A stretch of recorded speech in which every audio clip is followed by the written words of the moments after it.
วันนี้จะมารีวิวคุณลมเลยเนาะคุณลมสูบเนาะสูบน้อยๆสูบลายเดียวหลอน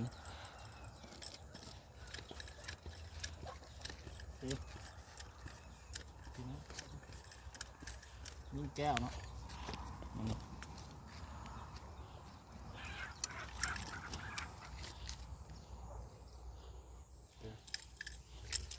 ลูกบัวไหลเนาะ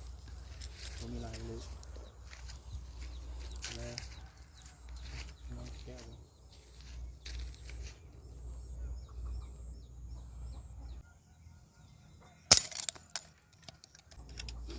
แบบนึง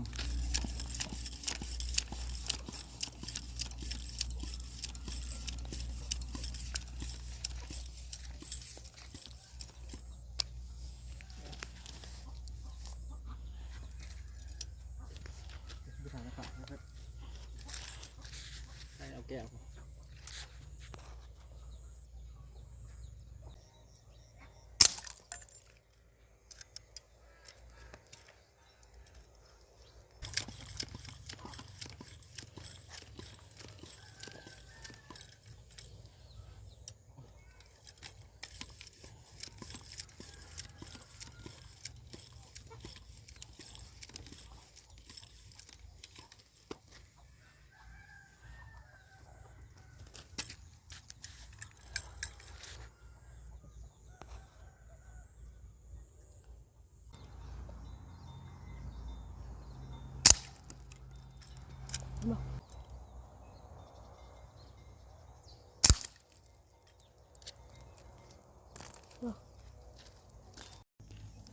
โอเคนี่คือกลไกอัดลมนะ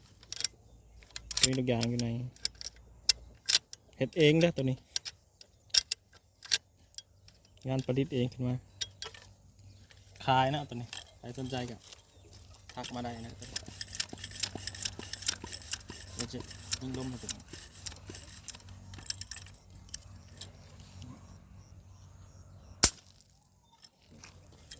ยิงตลอดนะมีลูกยางในนี้เนี่ยตัวดำ